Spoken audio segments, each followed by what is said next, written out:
마태복음 17장 묵상 말씀 순서대로 함께 묵상하며 은혜를 나누겠습니다.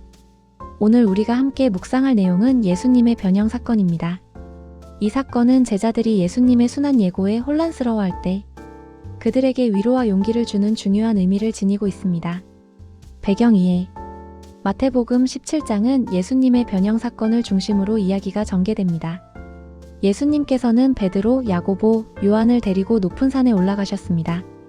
성경에서 산은 하나님의 임재와 계시의 장소로 자주 등장합니다.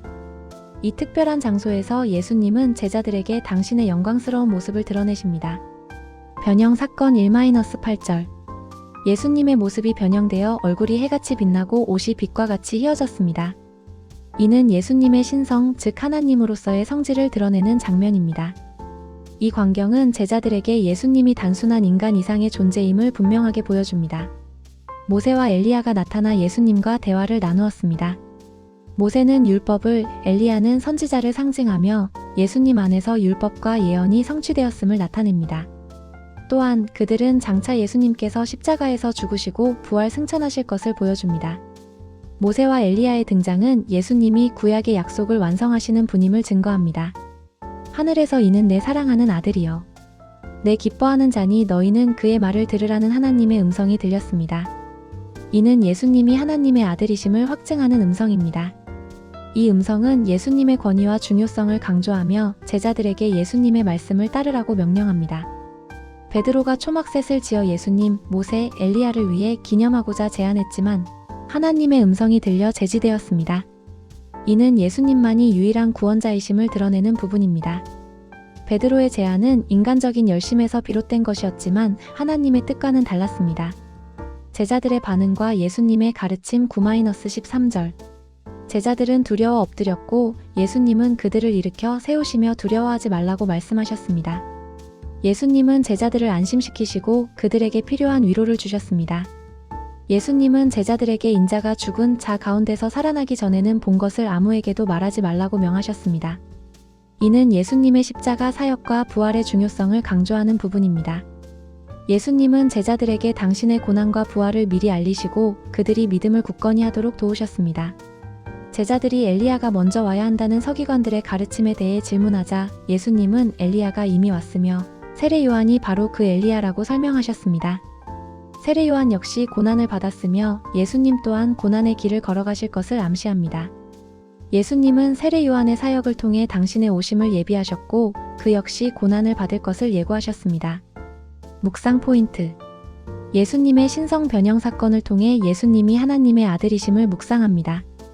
예수님의 신성은 우리의 믿음의 기초이며 그분을 경배하고 따르는 이유입니다. 고난과 영광. 예수님의 고난과 죽음 뒤에 따르는 영광을 묵상하며 메시아로서의 사역의 의미를 되새깁니다. 예수님의 고난은 우리를 위한 희생이며 그분의 영광은 우리에게 소망을 줍니다. 순종. 그의 말을 들으라는 하나님의 음성을 통해 예수님의 가르침에 순종하는 삶을 묵상합니다. 예수님의 말씀은 우리의 삶의 지침이며 그 말씀을 따르는 것이 진정한 제자의 길입니다. 세례 요한의 역할. 세례 요한이 엘리야의 역할을 감당했듯이 우리 역시 예수님을 증거하는 삶을 살아야 함을 묵상합니다. 우리는 예수님을 세상에 알리는 도구이며 우리의 삶을 통해 그분을 증거해야 합니다. 오늘의 적용. 삶 속에서 예수님을 온전히 깨닫고 그분을 따르는 제자의 길을 걷도록 묵상합니다. 우리는 매일 예수님을 알아가고 그분을 닮아가야 합니다. 고난과 역경 속에서도 믿음을 잃지 않고 하나님의 주권을 인정하며 인내하는 삶을 살도록 묵상합니다. 우리의 삶에는 고난이 따르지만 하나님을 믿고 인내하면 결국 승리할 수 있습니다. 변형산에서 예수님의 변화된 모습은 우리에게도 변화될 소망이 있음을 보여줍니다. 죄로 물든 우리의 모습이 예수 그리스도로 말미암아 변화될 수 있다는 것입니다.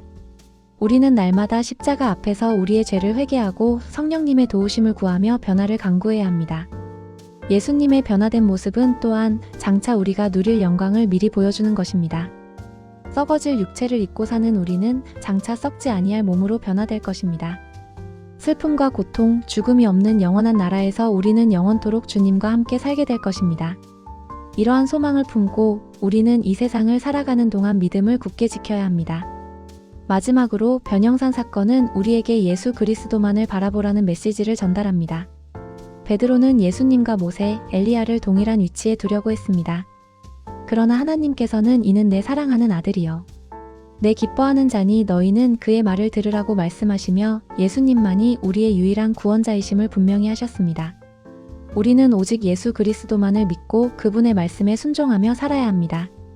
다른 어떤 것에도 우리의 마음을 빼앗기지 말고 오직 예수 그리스도만을 바라보며 나아가야 합니다.